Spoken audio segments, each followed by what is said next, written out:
জুমার দিনের গুরুত্বপূর্ণ ৭ আমল। আমরা প্রায়ই আমাদের দৈনন্দিন কাজ এবং সময়সীমার মধ্যে এতটাই জড়িয়ে যাই যে শুক্রবারের পবিত্রতাকে অবহেলা করি।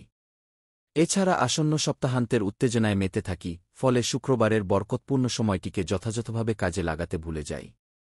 শুক্রবার বা জুমার দিন হল আল্লাহ তাআলার প্রিয়তম দিন, যা অসংখ্য ফজিলত ও বরকতেপূর্ণ। ইসলামিক ক্যালেন্ডার অনুযায়ী জুমার দিন শুরু হয় বৃহস্পতিবার মাগরিবের পর এবং শেষ হয় শুক্রবার মাগরিবের সময়। তাই মুসলমানদের উচিত এই দিনের ইবাদত আগের রাত থেকেই শুরু করা। জুমার দিনের গুরুত্ব রাসূল সাল্লাল্লাহু আলাইহি ওয়াসাল্লাম এর নিম্নোক্ত বাণীতে স্পষ্টভাবে প্রকাশ পেয়েছে। সবচেয়ে উত্তম দিন যে দিন সূর্য উদিত হয় তা হল শুক্রবার। এই দিন আদম আলাইহি ওয়াসাল্লামকে সৃষ্টি করা হয়েছিল। এই দিন তিনি জান্নাতে প্রবেশ করেন এবং এই দিন তিনি তা থেকে বের হয়ে আসেন। এছাড়া কিয়ামতও এই দিনেই সংঘটিত হবে। মুসলিম কিভাবে এই পবিত্র দিনটি যথাযথভাবে কাটাবেন? নিম্নলিখিত কয়েকটি পরামর্শ অনুসরণ করে আপনি আপনার শুক্রবারকে অর্থবহ করে তুলতে পারেন। ১. পরিষ্কার পরিচ্ছন্নতা বজায় রাখা। শুক্রবার কোনো সাধারণ দিন নয়, তাই পরিষ্কার পরিচ্ছন্নতা এবং প্রস্তুতিতে বিশেষ যত্ন নেওয়া উচিত। এই দিনে প্রত্যেক মুসলিমের উচিত গোসল করা, নখ কাটা, দাঁত ব্রাশ করা, পরিষ্কার ও সুন্দর পোশাক পরা এবং অ্যালকোহলমুক্ত সুগন্ধি ব্যবহার করা। বিশেষত জুমার নামাজের আগে এই কাজগুলো করা উচিত। রাসূল সাল্লাল্লাহু আলাইহি ওয়াসাল্লাম বলেছেন, তোমাদের কেউ যখন জুমার নামাজে উপস্থিত হবে, তখন তাকে গোসল করা উচিত। বুখারী হাদিস 2133।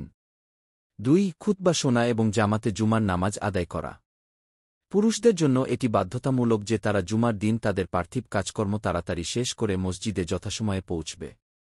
জুমার খুতবা শোনা সুন্নাহ এবং তা শোনা প্রত্যেকের জন্য অত্যন্ত গুরুত্বপূর্ণ।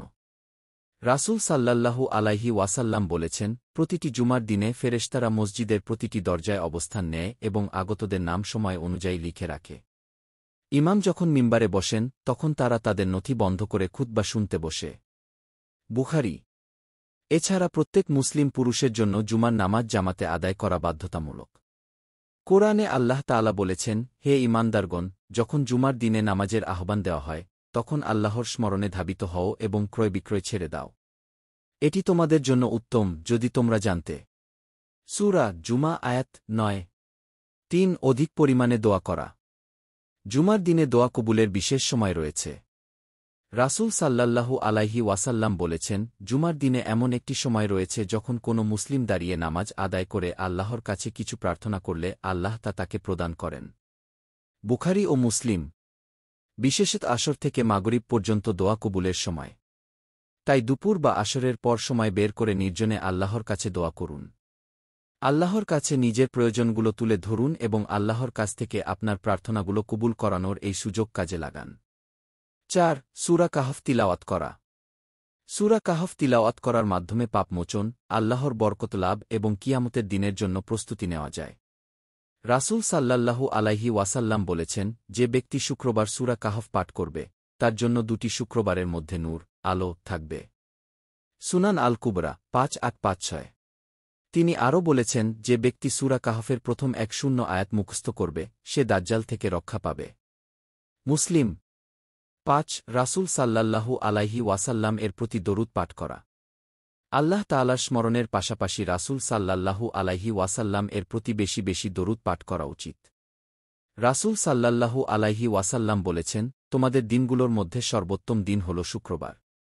এই দিনে আদম কে সৃষ্টি করা হয়েছিল, এই দিন তিনি মৃত্যুবরণ করেন, এই দিন শিঙা ফুঁক দেওয়া হবে এবং এই দিন সব কিছু নিস্তেজ হয়ে যাবে। তাই আমার প্রতি অধিক পরিমাণে দরুদ পাঠ করো, কারণ তোমাদের দরুদ আমার কাছে পৌঁছানো হবে। আবু দাউদ। ৬. ইস্তিগফার ক্ষমা প্রার্থনা করা। জুমার দিন হল পাপ মোচনের সুবর্ণ সুযোগ। তাই যত বেশি সম্ভব ইস্তিগফার করা এবং আল্লাহর কাছে ক্ষমা প্রার্থনা করা। ৭. গরিব ও অভাবীদের সাহায্য করা। জুমার দিন দানসদকাহ করার মাধ্যমে বরকত ও সওয়াব বৃদ্ধি পায়। গরিব, এতিম বা কোনো অভাবী ব্যক্তিকে সাহায্য করা যেতে পারে। রাসূলুল্লাহ সাল্লাল্লাহু আলাইহি ওয়াসাল্লাম বলেছেন, দানসদকা রাগকে ঠেকিয়ে রাখে এবং খারাপ মৃত্যুকে দূরে সরিয়ে দেয়। তিরমিজি।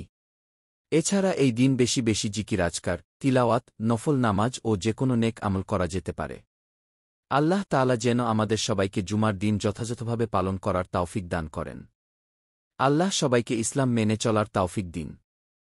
আমিন। দিন প্রচারের উদ্দেশ্যে ভিডিওটি শেয়ার করুন, পেজটি ফলো ও লাইক দিন এবং চ্যানেলটি সাবস্ক্রাইব করুন ও লাইক দিন। জাজাকাল্লাহ খৈরান।